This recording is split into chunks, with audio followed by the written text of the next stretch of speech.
Hey guys, it's SummerShow001 back at it again with the video games and back at it again with Destiny 2.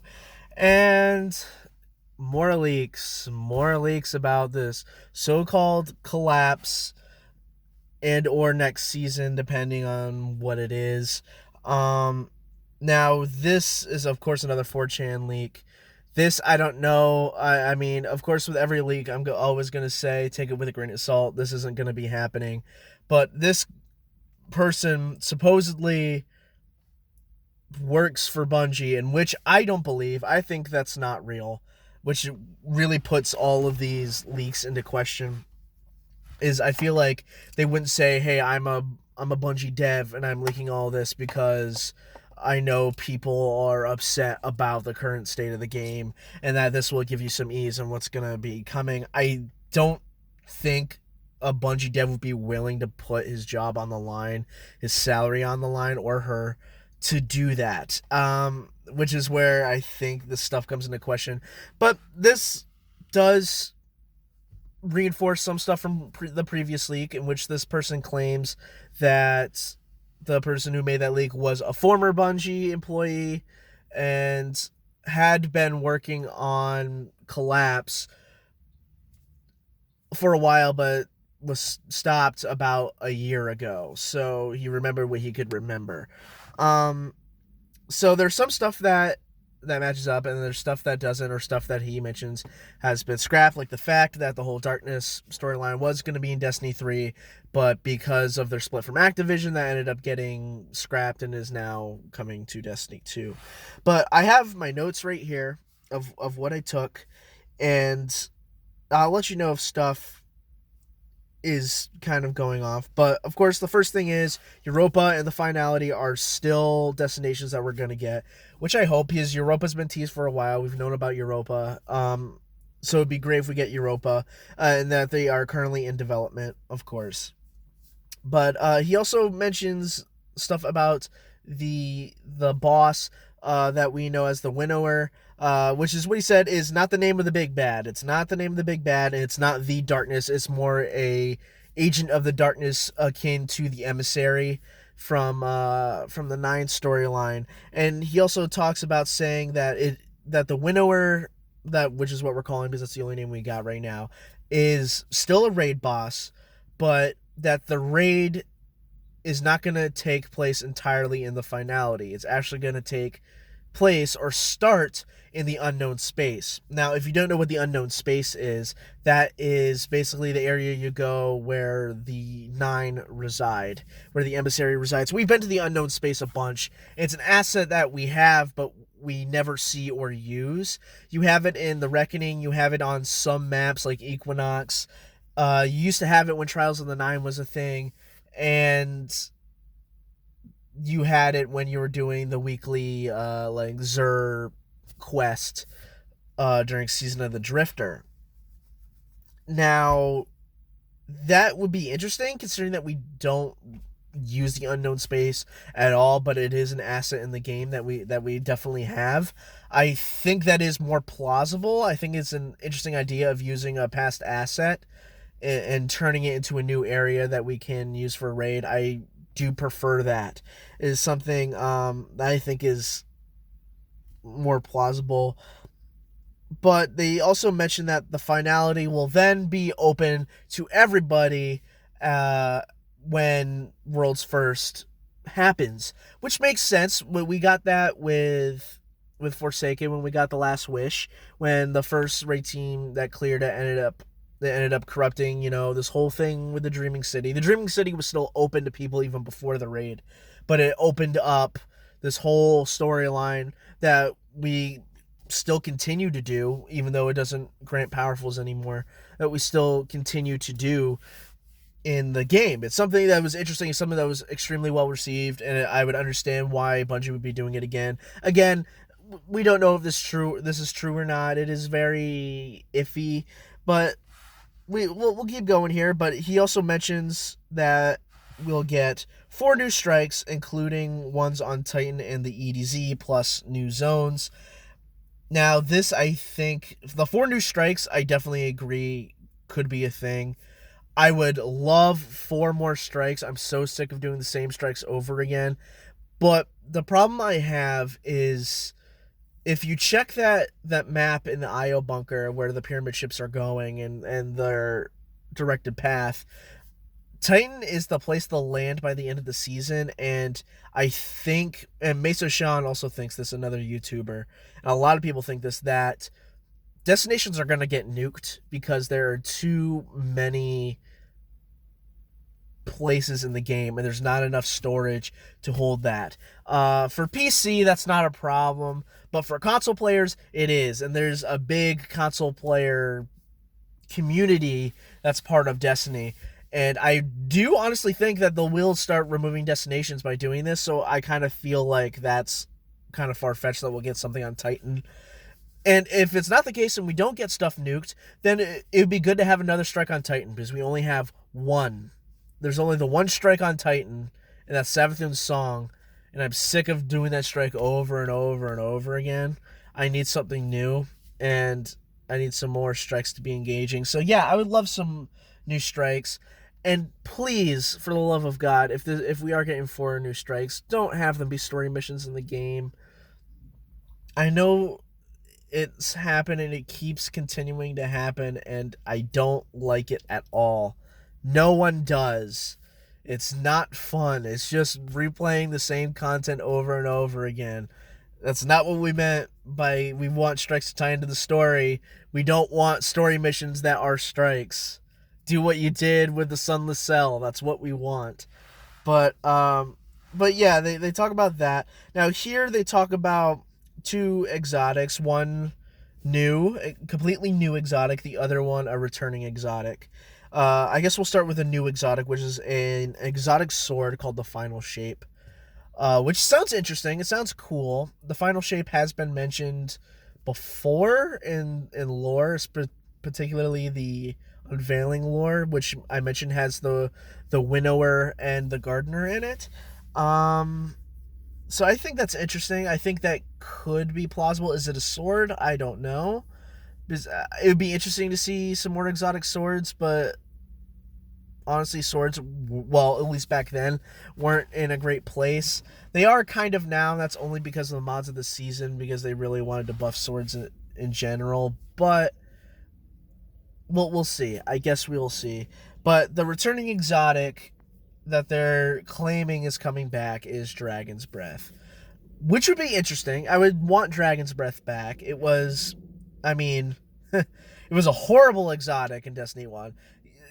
Like, it is like the worst of the worst. It's probably the lowest tier exotic you could ever have in all of Destiny. It's just awful.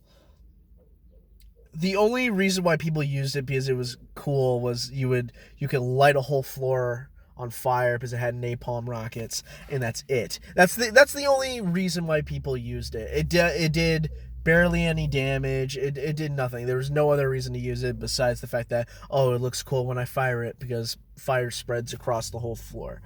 But it would be interesting to bring back Dragon's Breath. This is something that's been in the database for a while, or at least people have been saying that it's been coming back. This dates all the way back to like year 2, where everyone was saying Dragon's Breath was going to be coming back at some point. So I feel like that's plausible. It makes sense. I would, it would be interesting. I would like to see Dragon's Breath. It seems that Bungie has a knack for bringing back returning exotics that used to be kind of bad or meh tier in Destiny 1, and then turning them into these great weapons. Look no further than Fourth Horseman, which was really meh in Destiny 1 and now is an absolute powerhouse in Destiny 2, at least for PvE. So I think it could be definitely possible. I think it would be something interesting that we could see is Dragon's Breath returning. Maybe they could find a way to retool it in a specific way. Maybe have it do a little more burning damage or something like that. But of course, this guy also elaborates that Calus, Mara Sov, and Eris Morn all have major parts in the story. But he also kind of goes deeper into that, saying that Mara Sov, the Queen of the Awoken, does kind of the big intro. She's the intro to the storyline that we're getting. So she's going to do like an intro quest, and the fact that Eris will be the expansion guide for the rest of the thing, which I'm like, again, that's interesting. They also mentioned that Callus, who also knows about the darkness, will finally show his true colors, which we may not like, we may like, I don't know. I don't really know what that means. I don't really think that's plausible. But they also say that the Drifter will also play a major part, and that the Allegiance quest that we did in Season of the Drifter will finally have weight and will finally come back. Thank God, because if this is true and that does happen, I appreciate it. I chose Drifter because I was like, ooh, I want to see what would happen. The Allegiance quest never went anywhere. It's legitimately never went anywhere. It just gave you a little bit of extra lore depending on what side you chose, and that was it. That's all you got.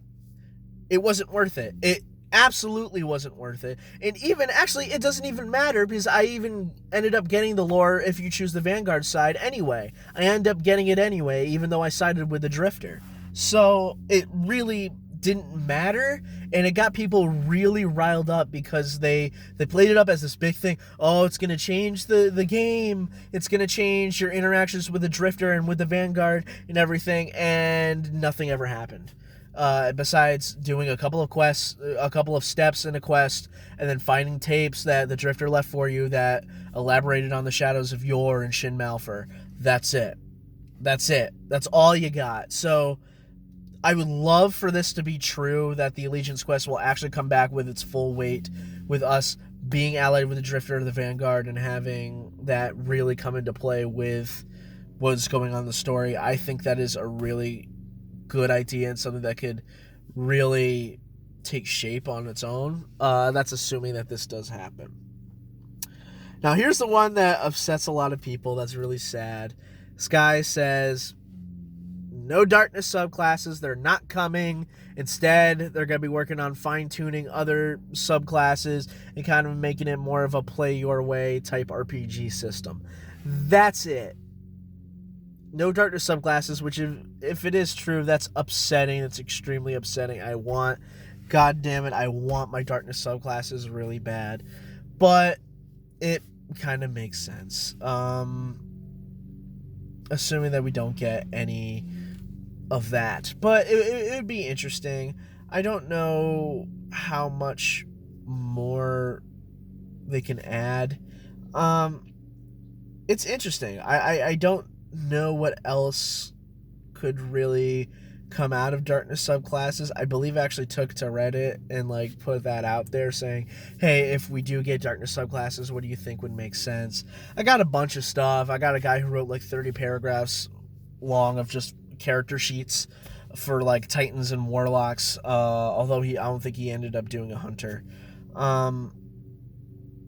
Yeah, I don't know. The fact that there are no darkness subclasses kind of is upsetting, but makes sense. I mean, I feel like it's inevitable unless they want to save that for something big. But yeah, I mean, definitely. And there's also one thing I forgot to mention that also has to go back to the raid, that there's going to be there's going to be an encounter similar to the Vault and Last Wish, where there's going to be a non-boss encounter, and that there's going to be a whole mechanic called Ensanguinated, which is also going to come back in the final boss when you're fighting the Winnower. I don't know about that. That could really be either way, but I felt like I should mention it because I realized that I had forgot. Of course, he mentions that the Veil is going to be a thing, but the fact that next season when we're kind of seeing remnants of the darkness show up, the Veil aren't going to show up like next season. He said there's no way. They're going to start to corrupt specific enemies, and you're going to see maybe some nightmares, but other than that, it's not going to happen until like the big expansion, which is what this is about, the big expansion. We're actually going to see the Veil, which has, I believe they said, 6 different enemy types, and they are currently named after chess pieces, which seems right. But I guess we'll see. It's interesting. But they mentioned, which is something I feel like is very specific, so I don't know if that's true.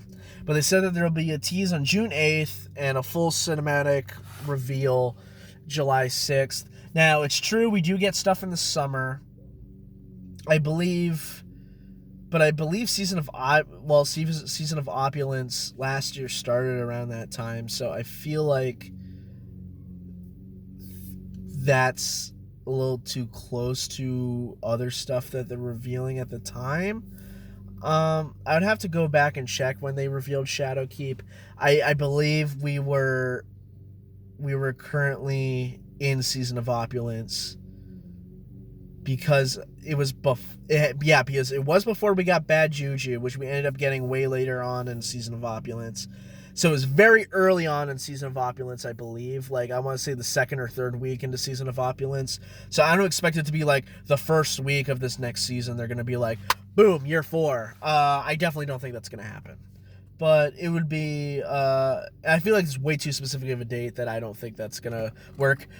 The time frame is right. June, July is normally when we get our first look at the next expansion for the next year. But, specifically the 6th, that just seems a little fishy to me. Anyway, that's my whole spiel. That's everything we know about this new leak. Let me know what you guys think. Do you think this is plausible? Do you think this stuff will happen? Do you think it won't happen? Let me know what you think in the comments down below. Remember to like, comment, subscribe, and apagando las luces.